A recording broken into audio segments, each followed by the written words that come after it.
What's up? Magandang gabi sa ating lahat. Ang pag-usapan natin sa video na to ay kung gaano nga ba kahalaga ang marami tayong alam na trabaho. Kung hindi mo pa ako nakita, ako nga pala si Joshua Ragos, isang working student. At tara, start na tayo. Pero bago muna ang lahat, ito muna kwento. Noon, wala naman talaga akong alam na trabaho.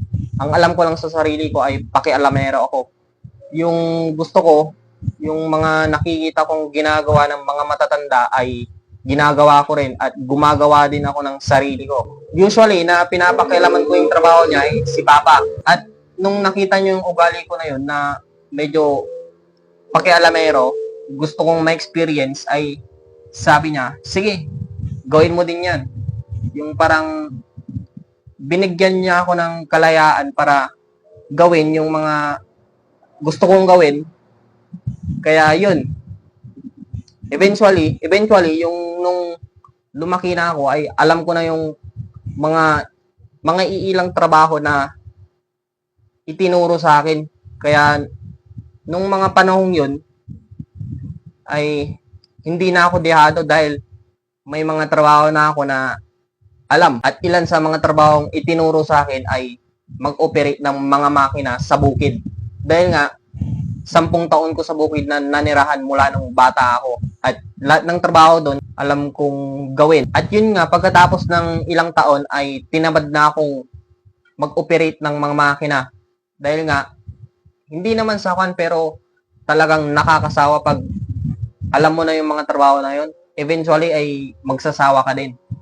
Kaya, at naisip ko noon sa mga panahon na yun ay sabi ko sa sarili ko, bakit ko to tinatrabaho hindi naman ito yung gusto ko maging trabaho sa future. Kaya sinabi ko sa sarili ko na walang kwenta yung ginagawa ko dito dahil hindi naman ito yung gusto kong trabaho pag dumating na yung panahon. Naisip ko din na marami nga akong alam na trabaho pero di naman yung desire ko na maging trabaho in the future. Kaya tinamad na ako mag-operate at hindi ko na inoperatan yung mga makina na yun. At yun nga, nung mga nasa high school na ako, syempre high school tayo nun. Kailangan natin ng pera. Ako naman ay hindi naman ako yung bata na hingi ng hingi sa magulang. O umihingi ako kasi hindi naman masamang humingi dahil nga magulang mo sila. Pero ako, sa totoo lang, nahihiya akong humingi. Halos pag may bayarin ako sa school ay hindi ko na sinasabi sa kanila. Yung natitirang pera ko na lang ang ginagastos ko doon. Kaya nga yun, nung kailangan ko ng pera, sabi ng papa ko ay sabi niya, operetan mo yung isang makina tapos bigyan kita ng pera mo. Sabi niya sa akin.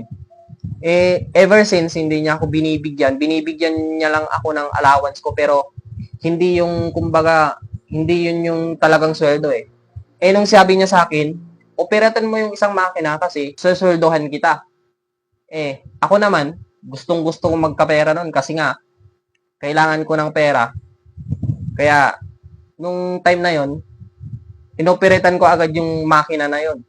Doon ko na-realize na yung mga tinuro pala sa akin na pag-ooperate ng mga makina, na mga trabaho na yon, ay magagamit mo pala yon sa mga kumbaga mga alanganin na sitwasyon, yung kumbaga walang-wala kang pera, mga asset, kumbaga asset mo yon para magkapera ka.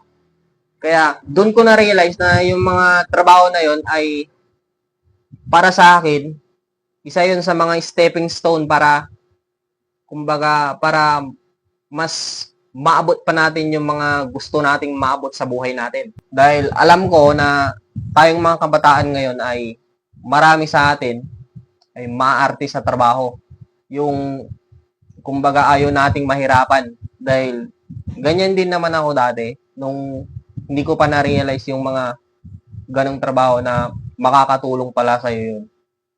Ganon din ako, ayaw kong mahirapan, ayaw kong mabibigat na trabaho pero na-realize ko na kumbaga yun yung magiging daan natin para kumbaga yun yung magiging katatagan natin kung ba't tayo hindi madaling sumuko sa buhay. Kaya kung isa kang kabataan ngayon, kagaya ko, wag nating katamarang tumuklas o magtrabaho ng kahit ano ba bang trabaho. Wag tayong maarte sa trabaho dahil hindi naman talaga yun yung deserve natin, pero kailangan natin yung mga trabaho na yun para kumbaga tumibay pa tayo. Dahil naniniwala ako kung tayong mga kabataan ay may magandang mindset, tayo ay may malaking maiaambag sa hinaharap. Ang alam kong kalaban lang natin dito ay ang ating katamaran. Kaya samahan mo ko sa mission na to. Huwag mong kalimutang lahat mahirap sa umpisa. Basta isipin lang nating stepping stone yung mga trabaho na yun. So, yun lang sa video na to.